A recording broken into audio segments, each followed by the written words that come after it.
Bonjour à tous. L'objectif de cette capsule est de comprendre le principe du titrage colorimétrique. Alors, on sait qu'un chimiste a souvent besoin de déterminer la concentration inconnue d'une espèce chimique, et pour trouver cette concentration inconnue, celui-ci effectue un dosage. Nous avons déjà étudié le dosage par étalonnage. Aujourd'hui, dans cette capsule, on va étudier une autre méthode de dosage qui est le titrage. Alors, le titrage, c'est une méthode qui permet donc de doser une espèce chimique en solution à l'aide d'une réaction chimique. Alors, le schéma du montage est toujours celui-ci. Un Bécher ou un Erlenmeyer dans lequel il y a l'espèce chimique dont on cherche la concentration. On l'appelle le réactif titré, il est dans la solution titrée. Une burette dans laquelle il y a une espèce chimique de concentration connue et qu'on va faire réagir avec le réactif titré. On le nomme le réactif titrant, il se trouve dans la solution titrante. On n'oublie pas sur le schéma de représenter l'agitateur magnétique qui a pour fonction d'agiter un barreau aimanté, qu'on appelle aussi turbulent, qui permet d'homogénéiser la solution lorsqu'on va verser le réactif titrant dans la solution titrée. Alors pour qu'une réaction chimique puisse être utilisée comme réaction du titrage, il faut trois conditions. Il faut qu'elle soit rapide. La transformation chimique doit parvenir à son terme de manière instantanée. Elle doit être totale. En d'autres termes, la réaction doit faire disparaître au moins l'un des deux réactifs mis en présence. Et elle doit être unique parce que la transformation ne doit pas être perturbée par une autre réaction. Imaginez qu'une autre réaction chimique intervienne avec un des mêmes réactifs. Il y a de fortes chances qu'on ne trouve pas une bonne valeur de la concentration de réactifs titrés. Pour clarifier la situation, j'ai tenté de faire une petite simulation. Nous allons tracer le graphe de la quantité de matière, de réactifs titrés et de réactifs titrants. On va tracer deux courbes en fonction du volume de réactifs titrants versés. Au départ, le réactif titré est présent dans le bécher, le réactif titrant ne l'est pas puisqu'il est dans la burette. Donc vous pouvez visualiser les deux points qui correspondent à une valeur nulle et non nulle sur le graphe pour un volume de réactif titrant versé nul. Dès qu'on verse quelques gouttes de réactif titrant dans le bécher, qu'est-ce qui se passe ? Eh bien, le réactif titrant, dès qu'il arrive en contact avec le réactif titré, réagit avec lui. Donc tant qu'il y a le réactif titré dans le bécher, il n'y a pas de réactif titrant puisque, je répète, il réagit avec le réactif titré. Quant à la quantité de matière de réactif titré dans le bécher, elle diminue puisqu'une partie a réagi avec le réactif titrant. Alors tant qu'il y a du réactif titré dans le bécher, c'est le réactif titrant, celui qui est dans la burette, qui joue le rôle de réactif limitant. Et pour un volume de réactif titrant bien précis, la quantité de matière des deux réactifs dans le bécher est nulle. Le réactif titré et le réactif titrant ont été entièrement consommés. Alors cet état particulier est appelé l'équivalence. Je vais y revenir après. Si on continue de verser du réactif titrant, qu'est-ce qu'il se passe ? Eh bien, il ne peut plus réagir avec le réactif titré puisqu'il n'y en a plus dans la solution. Donc cette quantité de matière en réactif titrant ne peut qu'augmenter dans le bécher si on continue d'en verser. Alors je reviens à l'équivalence.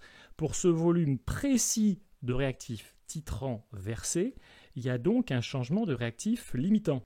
Regardez les courbes. Avant l'équivalence, il n'y a pas de réactif titrant. C'est le réactif qui limite la réaction. Après l'équivalence, il n'y a plus de réactif titré. C'est donc lui maintenant qui limite la réaction. Votre objectif principal en travaux pratiques va être de repérer l'équivalence. Car pour ce volume particulier de réactif titrant versé, on va trouver une relation entre la quantité de matière en réactif titré et en réactif titrant. On va la trouver grâce à un tableau d'avancement. Alors j'ai choisi de prendre un cas général, soit grand A le réactif titré et grand B le réactif titrant. Par contre, j'ai choisi au hasard des coefficients stoichiométriques. Donc on a deux A qui réagissent avec 3B et ceci donne deux produits C plus 2D. On utilise un tableau d'avancement à l'équivalence, c'est-à-dire qu'on a versé la quantité de matière suffisante de réactif titrant dans le bécher pour être à l'équivalence. Donc à l'état initial, on part du principe que les espèces chimiques sont dans le mélange réactionnel, mais elles n'ont pas encore réagi. Donc, quelle quantité de matière avons-nous à l'état initial ? Concernant le réactif titré, il y en a une quantité de matière, Ni, à l'état initial. Concernant le réactif titrant, pensez-y, on écrira N réactif titrant versé pour bien différencier l'espèce chimique qui est dans le bécher et celle qui est dans la burette. À l'état intermédiaire, on exprime les différentes quantités de matière présentes dans le bécher en fonction de X. Et à l'état final, on écrit la même ligne qu'au-dessus, mais attention, là encore, on n'écrira pas x final, mais xe, e comme à l'équivalence. Alors on a dit qu'à l'équivalence, les réactifs ont été entièrement consommés. Alors petite remarque, attention, ne tombez pas dans ce piège, il n'y a pas autant de A et de B qui réagissent ensemble à l'équivalence, puisqu'il faut, regardez l'équation de la réaction chimique, 2 moles de A et 3 moles de B, donc pas autant, pour former 1 mol de C et 2 moles de D. Je ferme la parenthèse. Donc on peut écrire que NI de A moins 2XE égale 0, et N versé de B moins 3XE égale 0.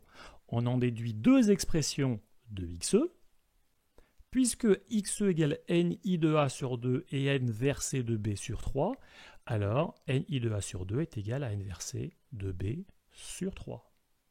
Alors une petite remarque, comparez les coefficients stoichiométriques qui sont colorés dans l'équation avec les nombres qui sont au dénominateur dans l'expression. Vous remarquerez qu'ils sont égaux. Alors un conseil, toujours le même, n'apprenez pas par cœur cette expression en utilisant les coefficients stoichiométriques qui sont dans l'équation de réaction chimique, mais ça peut vous aider en tout cas pour vérifier que vous n'êtes pas trompé. Bien, on y est presque. Je remplace N en mol par C fois V. Est-ce qu'on a VA? Oui, c'est le volume de réactif titré versé. On sait quel volume on a versé au départ dans le bécher. Est-ce qu'on connaît CB? Oui. On connaît la concentration de B dans la burette.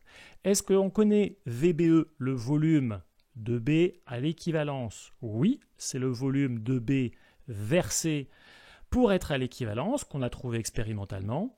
Donc on a tous les éléments pour faire l'application numérique et déterminer la concentration du réactif titré. Avant de clore cette capsule, n'oubliez surtout pas que ce type de titrage, le titrage colorimétrique, vous en verrez d'autres l'année prochaine, ne peut se faire que si un changement de couleur a lieu au moment de l'équivalence. Auquel cas, l'équivalence est impossible à déterminer, donc dans l'expression que j'encadre, on ne pourra pas trouver le volume de B à l'équivalence. Bien, la vidéo est terminée, bon entraînement et à bientôt!